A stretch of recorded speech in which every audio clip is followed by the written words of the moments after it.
Hey, what's up, what's up, what's up? How you doing? How you been? What's going on? What's good? How you getting it in? Body getting it funny. What's going on, people? What's going on, people? It is a day of another day that we call Saturday. Anybody been said what's going on, people? Hopefully everybody's doing everything great on this snowy day.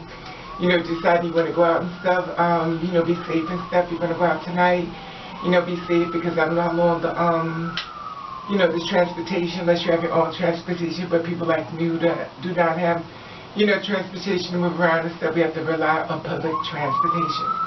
Now, I'm thinking since we're all snuggled up inside the house, if you are and stuff, and you bored and stuff, I'm going to give you a little bit for story time.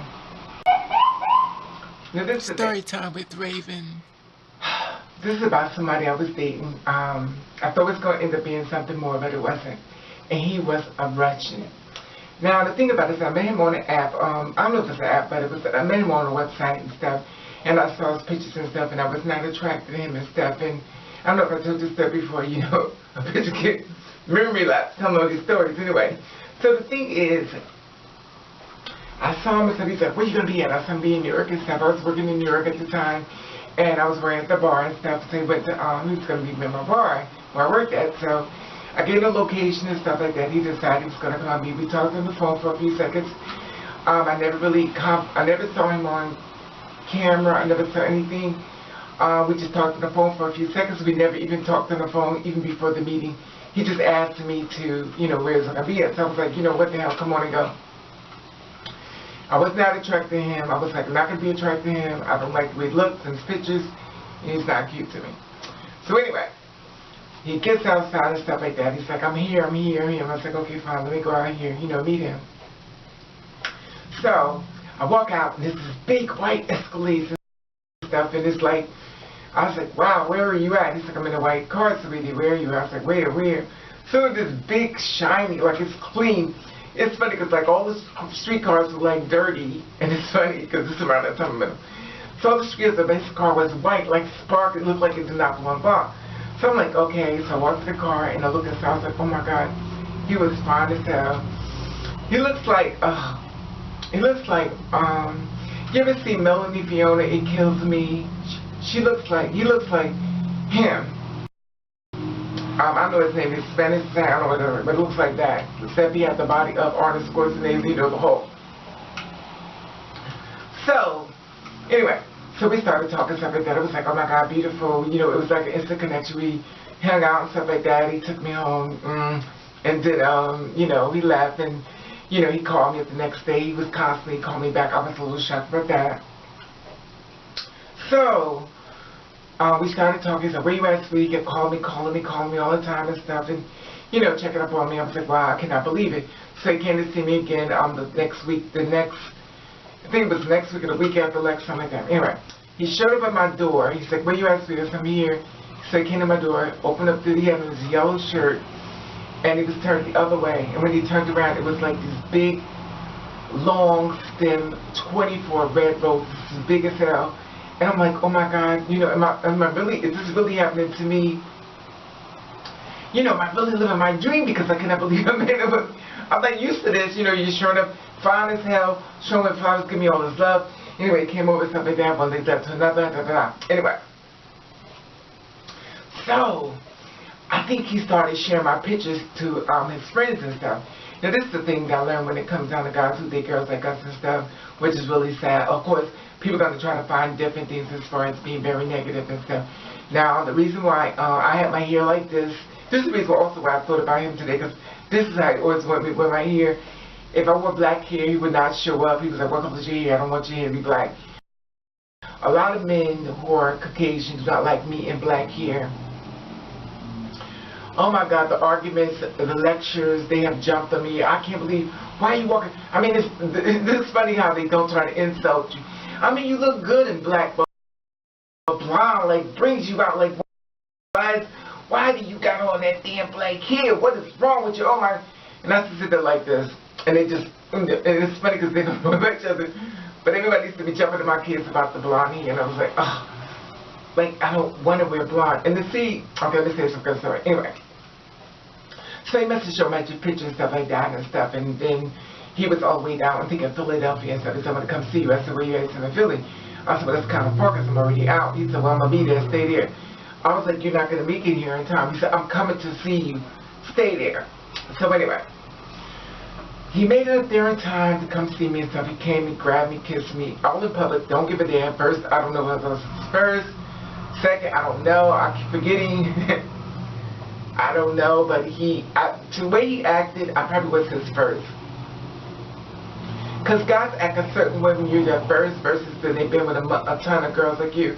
They start acting really funny, you know what I mean? So they start acting like, wow, oh, I need to see what you look like. I need to, you know, they start the extra stuff. I guess they see something that should have at the door that was not exactly like their pictures. But anyway, he came in to see me something, and he came to see me stuff in New York and stuff, and he got in the car. I said, what happened to your knuckles? Evidently, he got into a fist fight, and he was like, they don't want me to see you and stuff like that, and I didn't like it. So he didn't elaborate more on that. He just was very upset behind what someone must have said. And as a man, he evidently beat the shit out of them, and which is sad and stuff. But that was the turmoil as far as him starting to leave me and stuff. It's those thoughts that get in men's head that start fucking with them when you're not around and stuff. He has to defend for himself as far as what he likes, and they shame men. And the sad part about it is that people do this to these men, and these men start dogging females out, even guys out and stuff, treating like shit because they feel as though everybody just went against them when they presented themselves to the person who they was. Now this is the thing. So, he kept coming around and stuff like that, but his calls started getting slower. He didn't really come around as much, and he wasn't answering my calls anymore, so I kind of knew something was happening. You know, it's always that person that's getting to someone else's head, and if you have to be really strong in order to stay in your tree to be with someone like me. And the reason why I started saying I got so tired of dating with straight men, because it's always like, he has to be tested, he has to be the kind of guy who set people straight when he feels this way, say, shut the fuck up, you're that's it, and just drop it. But a lot of times, straight men are not really able to handle that way. And I'm going to say all, but a lot of them can. As far as the gay man, he can, but as far as some gay men, it's just a universal thing, because some gay men can't even deal with it either.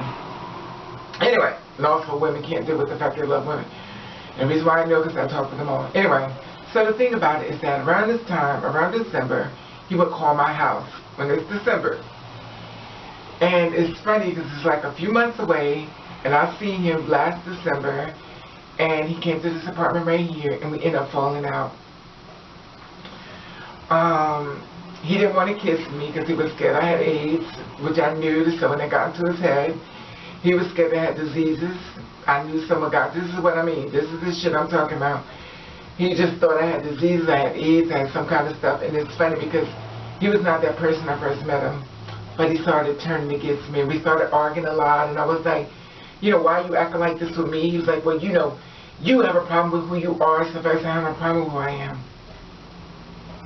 So he was like, well, he always used to tell me I was beautiful and stuff like that. He used to get mad at me. He said, you don't feel as if I got to lecture with that too. He screamed, hollered, and hopped me about that too. Anyway, I just never been the kind of person that's been into looks and stuff, but I learned a lot of men are into looks and stuff when it comes to people like me.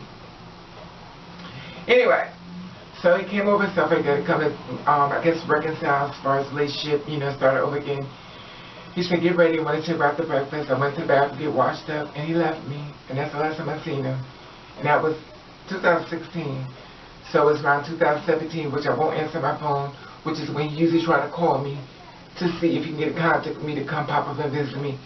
But maybe since things have changed, he won't do it this time, since I'm supposed to be so sick with disease because he let other people get in his ear and stuff. And we already know I'm not sick. I don't have no disease. I'm more of a hypochondriac than anybody I know. But it's kind of hurt me to watch how someone broke it down and stuff. Wait, you know, and he turned against me and stuff as far as that. Come in for a minute. Come in. What is this you got on? Anyway, I just wanted to share this story with you as far as on this month, because simple fact of the matter is that this is around the time he always used to pop up, and I used to stop answering his calls and stuff. And what he would do, he would block his number and tell me he was coming to see me and stuff to make sure I was at the house. So where you at? I said, I'm at home. Okay, open the door. So he would lie to me, make me think he still was in New York, so he come up at my house. But he was like really cool. He owns a lot of businesses, a lot of companies and stuff, with stacks of money, really successful, very parent money, generation money passed down and stuff. But it is what it is, and our relationship is 7 and stuff. I haven't talked to him in years and stuff now, so, you know, anyway, like I said before, I just want to share this everything in case you're closed in and stuff and you don't want to, you know, be out and stuff, so I just wanted to share this with you as far as the story. Like I said before, you can follow me on Instagram, that's Raven_over, that's Raven_over. This will get a chance to see a lot more of my life and living and a lot more of my journeys and the things that I go through. Like I said before, I hope he don't pop up. I hope he's not subscribed to this channel. I hope I never see him again in life. And if he is watching this channel, you know damn well, don't you ever come to my house again. Don't ever contact me. Stay away. I'm done. We good. It is what it is. Anyway, that being said, don't forget to follow me on Instagram. And it's Raven_over. And I'm going to let you know I love you. And thank you for watching. That's the read. Alright now, don't forget to follow me on Instagram, that's Raven_over, and don't hit the subscribe button there. Hit the subscribe button and hit like. And go on Instagram, I can see you there, that's Raven_over, that's Raven_over. This way you get a chance to see a lot more of my life and living than I cannot put on YouTube due to copyright reasons, and I'll be looking for you there. Love you.